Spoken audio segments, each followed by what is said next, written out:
With 20 with Profe Gayu. So I just ended one live and I wanted to jump on another live and separate the topic that I had on the earlier live between that live and this live. So this topic is, as I have in the title, expanding my global footprint, or you explaining your global footprint. So what do I mean by that? Give me a second.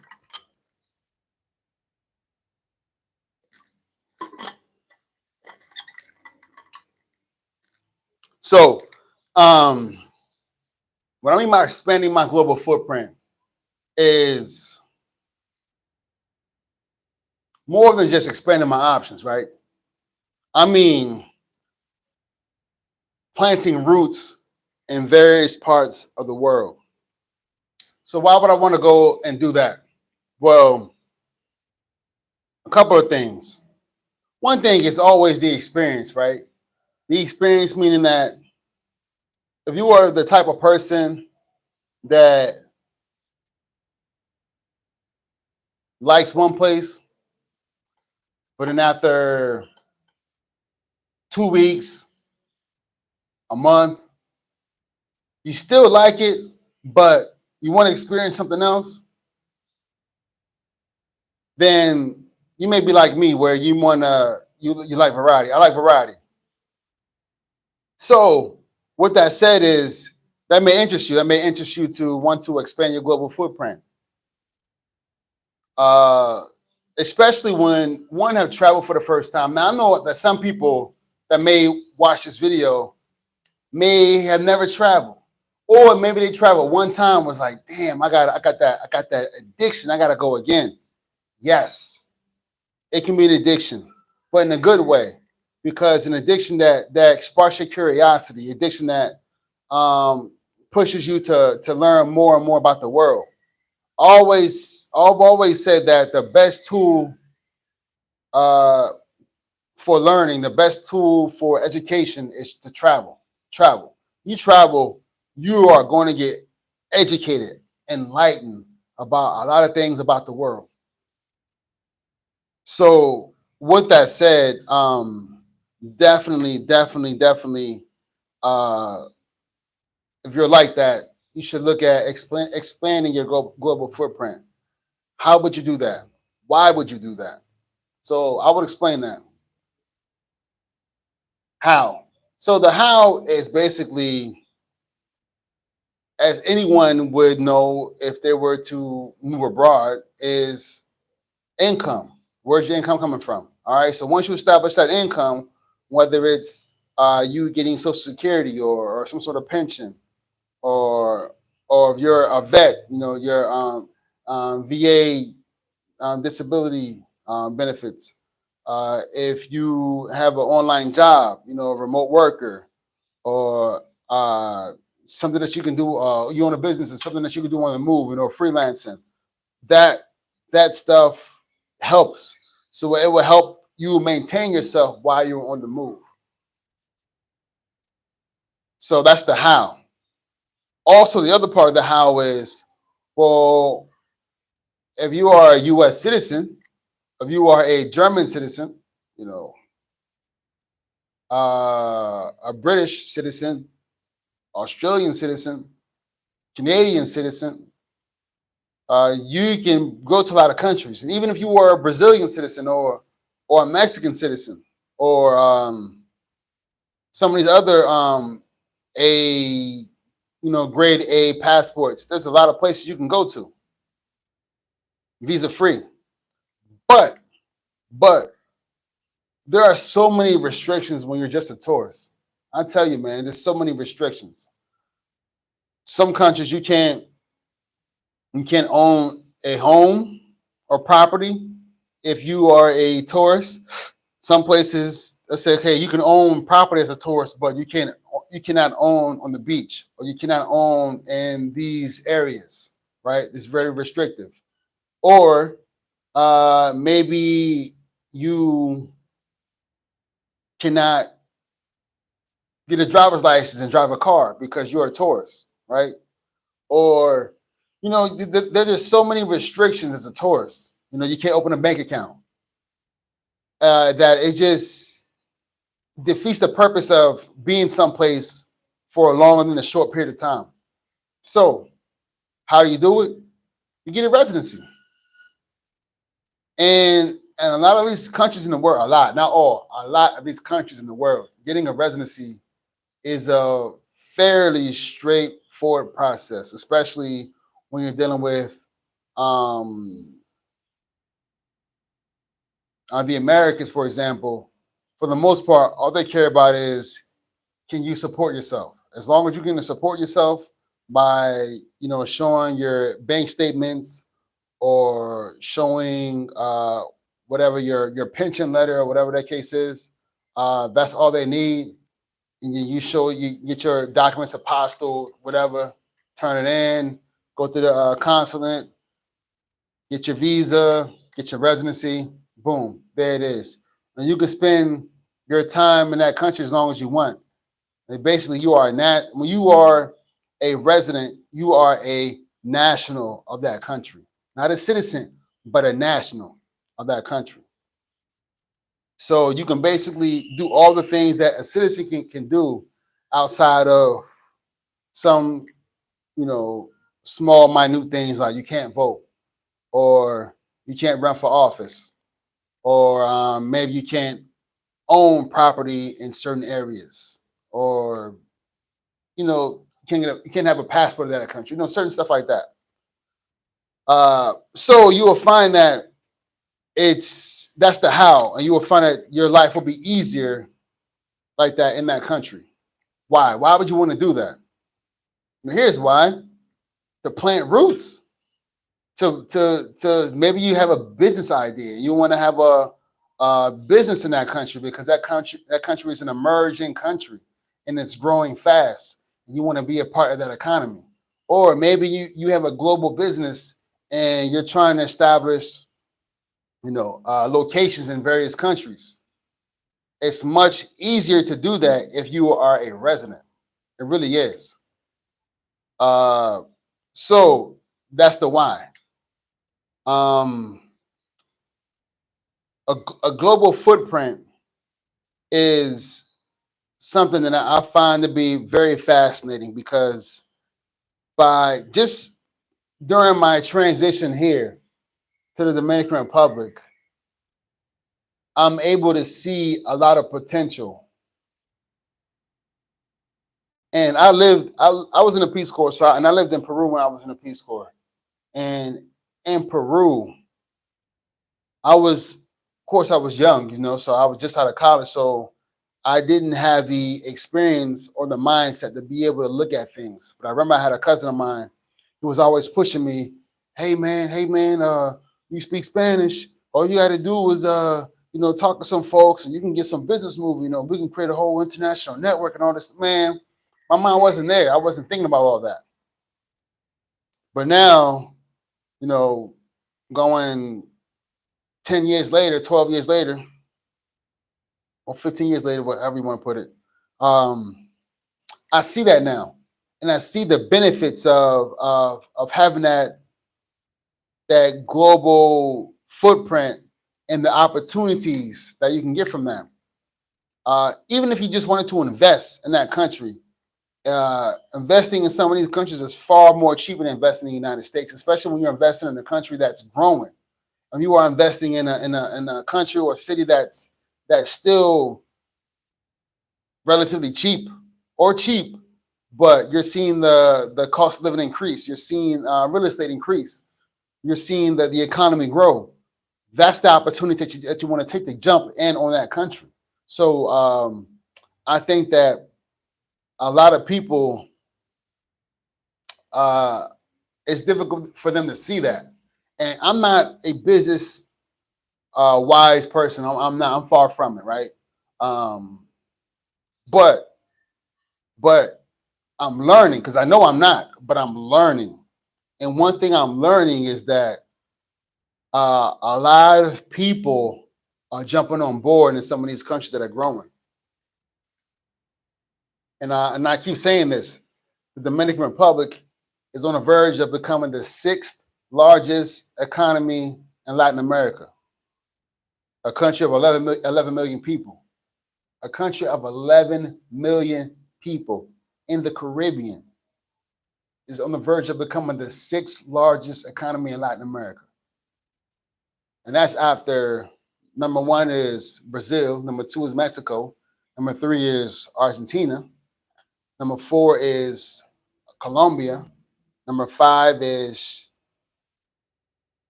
Chile, and number six right now is Peru, but maybe next year, maybe this year, Dominican Republic is going to surpass Peru. And after that is Ecuador and Guatemala. And I think Venezuela as well. So what that said is these countries are growing, and especially Brazil and Mexico, which brings me to this. I shared with you all in one of my earlier videos a few lives ago that I am moving and that I am going to change my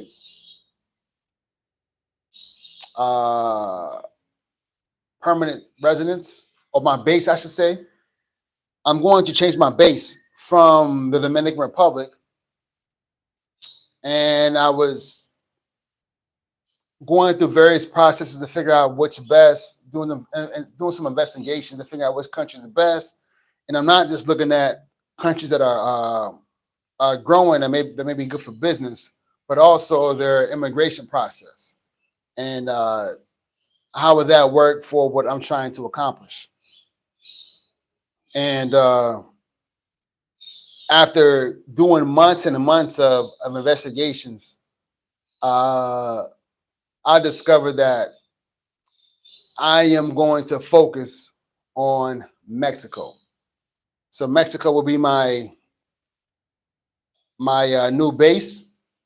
Mexico will be where I will have a bigger footprint, and I will have a smaller footprint in the Dominican Republic, like I have a smaller footprint in the United States. But also, I will, this year, I plan to have that bigger footprint in Mexico and that smaller footprint also in Brazil. So a small footprint in Brazil, small footprint in Dominican Republic, small footprint in United States, and a bigger footprint in Mexico. Why? As I just mentioned, Brazil, largest economy in Latin America and growing fast. Mexico, second largest economy in Latin America and growing fast. Those are the two biggest reasons. The other reasons are their immigration process. Their immigration process, their and residency requirements meet my situation. So that's why I'm focusing on those two countries, and we'll see what goes. So I have a business. Well, I have a couple of business ideas, and one of them I'm not going to share, but it would require me to be in various places. So therefore, that's one of the reasons why I'm actually doing this. The other reason is the experience, of course, but one of the reasons why I am it's a business that is being created that will require me to be in different places. So that's one other reason why. I'm not going to talk about it. I probably won't mention it for a long time on this channel until some later date. But that's the bigger reason why I'm doing this, also for the experience. Hey, and honestly, I like variety. I like to be in a place, in one place, and I have a home here, and if I'm for like going someplace, I want to go to someplace else where I also have a home. And if I get tired of that place, I want to go someplace else where I also have a home. So those are the footprints that I'm creating, that I want to make. That when I look back at my life, 10 years from now, 15 years from now, I want to be able to show that, hey, I've created a lifestyle where I was able to live abroad and build. And if I can do it, and I'm no one special, if I can do it, I want to be the inspiration for other folks that, hey, you can do it too. Uh, Look, I'm still young, and I see a lot of people traveling and doing big things. And I've seen people who are younger than me who made some really big moves at a really young age, and creating a very high quality, uh, uh, uh, uh, rich lifestyle for them. Not rich in a sense of money, but rich mean fulfilling. And I want to be able to do the same. Also, I got a family. I want to be able to create opportunities for them as well. So I think when you're sort of just doing what everyone else is doing, uh, you could be successful. But I think the most successful people, and I'm not talking about successful as far as being a millionaire or a billionaire. I'm talking about success, meaning um, one will say happiness, the other, but I say there's happiness, but there's also peace, right? For me, peace is happiness. So for one that have peace, I think that peace is hard to achieve. It's not easy to achieve peace.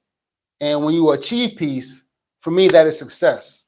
And I've seen folks far younger than me made a lot of big moves and was able to achieve that peace in mind, and is able to travel the world and able to do the things that they want to do because they're at peace, because they provided a lifestyle for themselves to do that.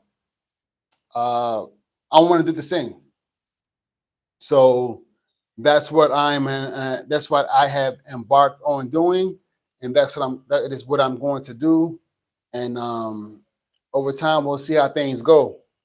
But yes, this year, 2023, bigger footprint in Mexico, small footprint left behind in Dominican Republic and the United States, and I will also put a small footprint in Brazil. So that's the plan for 2023. Let's see what happens. Let's see what happen with these other things that got going on, and hopefully you all can enter this year with some good ideas and good plans, and execute successfully as well. But that's all I got. Let me see if I have any comments in the chat.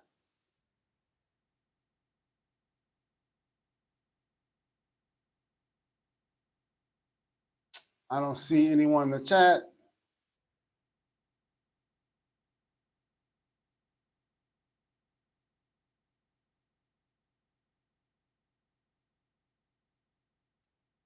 All right. But if that's it, if I don't have anyone any questions or anything, I'm gonna hop off. But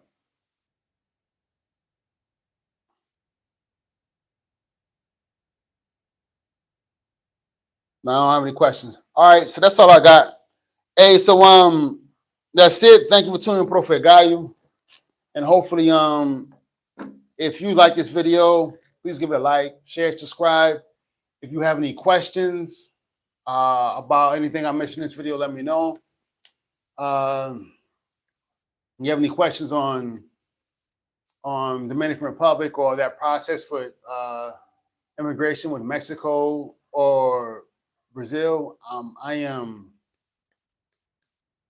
not there yet. I don't have the information because I haven't really gone through the entire process, but I will, just like I documented my process when I was transitioning to the Dominican Republic, I will do the same with those countries and let you know how things turn out.